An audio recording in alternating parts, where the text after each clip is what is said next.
vo výške 30 000 eur na činnosť športových klubov meste Čadca a na činnosť kultúrnych inštitúcií, občianskych združení, neziskových organizácií, spolkov a iných subjektov so sídlom v Čadci vo výške 14 000 eur.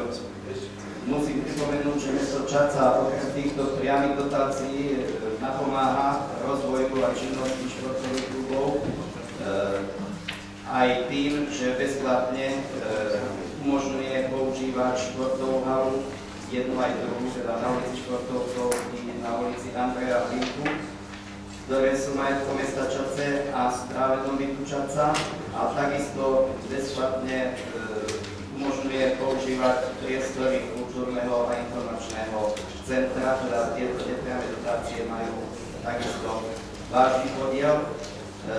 Máte pred sebou tabuľky, kde sú návrhy komisí, obidvoch komisí a potom ešte aj návrh mestskej rady. Musím povedať, že na komisiách boli tieto návrhy na jednej i na druhej veľmi podrobne rozobrané a musím konštatovať, že tie sumy, ktoré boli navrhnuté, naozaj po dôkladných úvahách boli potom aj napísané a teraz uvedené v tých tabulkách.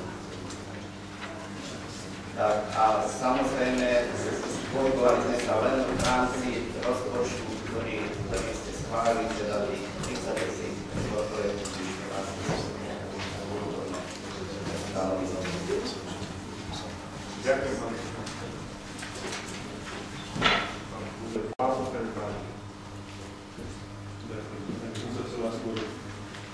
Komisie vyjadriť, bolo dobre, keby to boli ako poslanci pozývaní včas a to sa aj tejto komisie. Keby tu je to 2 týždne po zasadaní, tak je to trošku neskoro.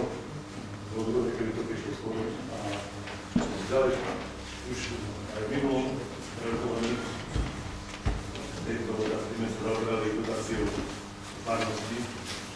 Minule sme schválili dotáciu pre farnosti aj bez toho, aby som to žiadal. Teraz neviem, čo sa minulváca príspevkov. A podľa môjho názoru, keď dávame tú príspevku na divadelný súbor Janka Pálika, ktorý je fakt telesom, ktorý sa zaslúži pozornosť nielen mesta, ale najmä určite celý tisíc, dávame 700 eur a príspevok na vybudovanie kostola, ktorý je budovaný dotovaná štátom, dávame 1100 eur. Neviem, či to je dostatočné vyjadrenie serióznosti nášho počinu. Mesto by sa malo starať o kultúru v meste, kultúru tých súborov, ktoré má dožuje. Čo je aj divadelný súbor Janka Pálika. Len to. Ďakujem, pán poslanec. Vážený pán primátor, vážené dámy a páni, ja by som sa ešte chcela vyjadriť na margo predrečníka, pána Marika. Čo sa týka financovania farnosti, myslím si, že na takom sídlisku Kyčerka sú tu maximálne kultúrne akcie, pretože tam nie je žiadna iná kultúrna ustanovizeň a možno by som ich žiadosti formulovala trošku inak, na činnosť mládežov alebo na činnosť deťmi, nie na investičné zámery, ale plne podporujem financovanie alebo spolufinancovanie, lebo to nie je veľká položka, ktorá by vytrhla farnosti, dá sa povedať, to si môžeme otvorene povedať. Je to príspevok, ktorý pomôže v nejakej činnosti. Toto plne podporujem a ďalšiu vec, ktorú som chcela takisto sa asi vyjadriť k nej, je divadelný súbor Janka Pálika. Takisto sú viac zdrojovo financovaní a oni mali v žiadosti 700 eur a tých 700 eur dostali. Takže my nemôžeme v komisii ešte navýšiť na ich žiadosť. Mali žiadosť, požiadavka 700 eur. Ja sa vyjadrujem teraz k stavu, ktorý je... Reagujeme vždy poďakovať poriadku. Pani poslankyne, nech sa páči. A do tejto veci by som chcela pristúpiť teraz a chcela by som podať pozmeňujúci návrh a to v kapitole dotácie mesta v roku 2012 kultúra, ekológia, náboženstvo. A to detský divadelný súbor EVA, výroba scény a kostýmov na divadelné predstavenie Trokot duší. Mali požiadavku 1000 eur, ja by som si dovolila podať návrh zvýšiť ten konečný výstup o 400 €, čiže na 900 €, a to konkrétne z kapitoly Kysuckej knižnice mesta Čadca, ktorí mali žiadosť na projekt Oáza talentov. Možno, že by som to aj približila v tom smere, že Kysucká knižnica využíva v Dome kultúry bezplatne priestory na reprezentačné akcie a myslím si, že Oáza talentov je takou rovnocennou, ako som chcela povedať, že v Dome kultúry sa organizuje súťaž alebo regionálne predstavenie, Kysuce majú talent a tí nedostali nič. Mali požiadavku 700 € a majú 0. Takže myslím si, že je na mieste presunúť túto dotáciu na divadelný súbor EVA, ktorá je zriaďovateľským pôsobnosti Domu kultúry a v konečnom dôsledku mesta Čadca. Ďakujem pekne. Pani poslankyňa, poprosím vás, keby ste návrh dostali návrhovej komisii. Faktickou na pani Strýčkovú, pán Želák.